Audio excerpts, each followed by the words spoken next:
Seorang penagih utang di Kabupaten Kuningan, Jawa Barat tega mencabuli anak nasabahnya yang masih di bawah umur, saudara. Pelaku ditangkap warga usai korban berteriak meminta tolong.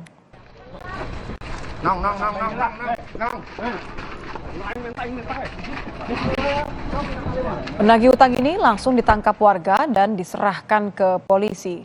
Ketika menagih utang, pelaku nekat masuk ke kamar dan melecehkan anak nasabahnya yang masih di bawah umur. Korban pun berteriak hingga mengundang perhatian warga. Warga sempat menghakimi pelaku sebelum menyerahkan pelaku ke polisi. Dan ditangkap oleh warga. Setelah itu warga menghubungi pihak Polsek dan Polres, langsung kami jemput ke Polsek Lebakwangi ya. Untuk ancaman hukuman pasal 82 Undang-Undang Nomor 17 Tahun 2006 tentang Perlindungan Anak dengan ancaman hukuman paling singkat 5 tahun maksimal 15 tahun penjara.